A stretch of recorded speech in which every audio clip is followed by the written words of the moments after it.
Hello guys, मैं Ranjan Singh. Basic grammar series का यह सेकंड वीडियो है। इस वीडियो में हम वाक्यों के प्रकार काइंड ऑफ सेंटेंस के बारे में पढ़ेंगे। वीडियो शुरू करने से पहले आप मेरे चैनल RSL एडुलाइन को सब्सक्राइब कर लीजिए एवं वीडियो को लाइक करिए, शेयर करिए और बेल आइकन को ज़रूर दबाइए क्योंकि मेरे आने वाले जो वीडियो हैं आप तक पहुंच सके। तो अब हम शुरू करते हैं। वाक्यों के प्रकार। वाक्यों के मुख्य 4 प्रकार होते हैं। जो भी वाक्य आप बोलते हैं वह 4 में से किसी एक प्रकार में आता है। इसका मतलब है कि आपको बोलने के लिए ज़रूरत है सिर्फ 4 प्रकार के वाक्यों की। कितने प्रकार के? 4 प्रकार के। अगर आपने एक बार खुद यह देख लिया कि इन 4 प्रकार के वाक्यों को अंग्रेजी में बनाना कितना आसान है, तो फिर मुझे आपको अलग से यह बताने की ज़रूरत नहीं होगी कि अंग्रेजी बोलना ही आसान है, क्योंकि आप पहले ही जान गए हैं कि अंग्रेजी बोलने के लिए 4 प्रकार के वाक्यों की ज़रूरत होती है। अंग्रेजी सीखना, अंग्रेजी बोलना, अंग्रेजी के बारे में ज्ञान प्राप्त करना, सबके लिए आपको यह ज़रूरी रहता है कि वाक्य जो होते हैं वे कितने प्रकार के होते हैं। तो इस सीरीज में हम यही देखेंगे कि वाक्य कितने प्रकार के होते हैं। तो सामान्यतः जो वाक्य होते हैं,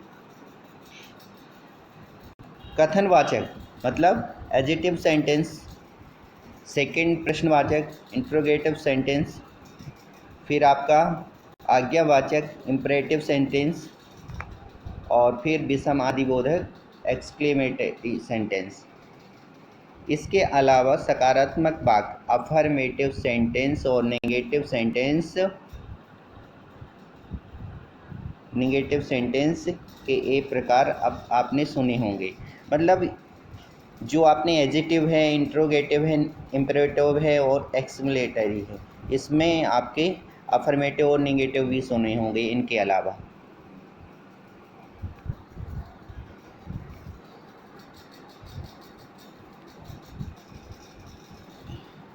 क्योंकि कथनवाचक वाक्य ही सकारात्मक और नकारात्मक मतलब एडजेक्टिव, अफर्मेटिव और नेगेटिव हो सकता है।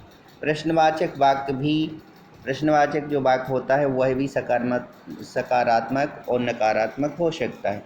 जैसे आपने पूछा कौन आया, तो यह वाक्य सकारात्मक हुआ और उसके बाद आप कौन नहीं आया, यह वाक्य नकारात्मक हुआ।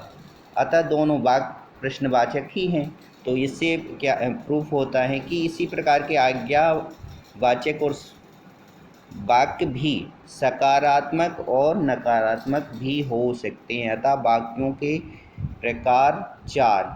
इन 4 प्रकार के वाक्यों के बारे में हमें धीरे धीरे सभी जानकारी हासिल करनी है, मतलब हमें जानकारी होनी चाहिए। फिर वाक्यों के दृष्टिकोण से अब प्रारंभ होने वाला अगला अध्याय बहुत ही महत्वपूर्ण होगा। Sentence.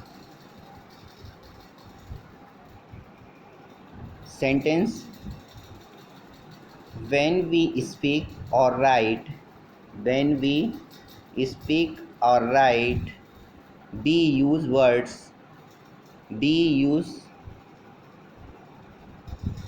generally use these words in group like little jack, horner, sat in corner.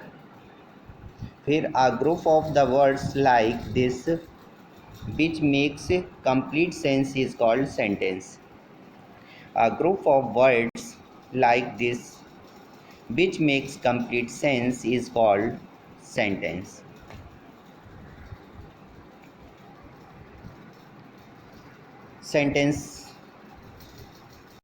Sentence जो आप अभी हमने देखे, काइंड्स ऑफ सेंटेंस वही हैं अभी। सेंटेंस आर और four kinds, those which make statements और adjective. Humpty dumpty sat on a wall. फिर those which ask question as where do you live. Those which express commands, requests and entreatments are as be quiet, have mercy upon us. Those which express strong feelings, how cold the night is, what a shame. A sentence that make a statement or adjective is called declarative adjective sentence. A sentence that asks a question is called interrogative. A sentence that expresses a command or in entreaty is called imperative sentence. A sentence that expresses strong feelings is called exclamation sign.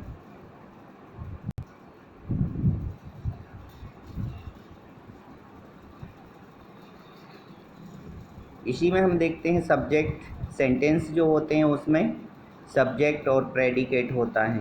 When we make sentence, जब हम sentence बनाते हैं, we name some person और thing होता है, उसके बाद से समथिंग अबाउट दैट पर्सन, उसके बारे में।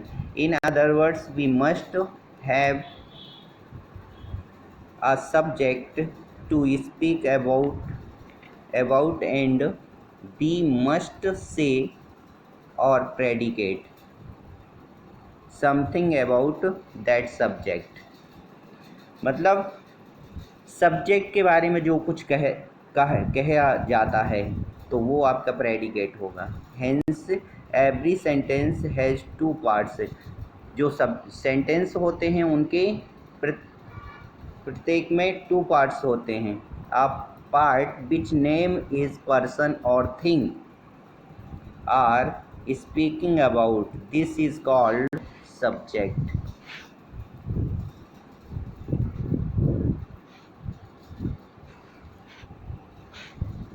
A part which tells something about subject, जो किसके बारे में बोले, सब्जेक्ट के बारे में बोले, is called a predicate। जो सब्जेक्ट के बारे में कुछ बोले तो वो प्रेडिकेट होगा। A subject of a person, a subject of a sentence usually comes first, but occasionally it is put after predicate। Here comes the was। In imperative sentence the subject is left out। imperative जो sentence होते हैं उनमें subject नहीं होता, जैसे sit down, here the subject is you understand। और जितने भी imperative sentence होते हैं उनमें हम देख सकते हैं कि सब्जेक्ट छुपा रहता है। अब इसमें हम इस एग्जाम्पल में देखेंगे कि सब्जेक्ट क्या है और प्रेडिकेट क्या है। तो द कैकलिंग ऑफ चीज़, ये आपका क्या हो गया, subject. Saved Rome object predicate. The boy, आपका द बॉय क्या है, subject. Stood on the burning deck, दवाई चेन सब्जेक्ट हो गया। और was a man of the might आपका predicate. Stone walls subject, do not make a reason. The singing of the bird subject और delights us predicate. Miss kitty, miss kitty आपका subject. Was rude at the table on the one day, table one day, ये आपका predicate हो गया। ही इसमें जो है subject है और has a good money memory, sorry sir, good memory, ये आपका प्रेडिकेट है। Bad habits grow the unconsciousness, वो बैड हैबिट्स आपका सब्जेक्ट है, ग्रो अनकॉन्शियसली आपका predicate. The earth subject revolves around the sun, predicate. Nature subject is the best physician, predicate. Addition subject invented the phonograph, आपका पूरा ये क्या हो गया, प्रेडिकेट हो। द सी फिर hath the many thousand of the sands, predicate.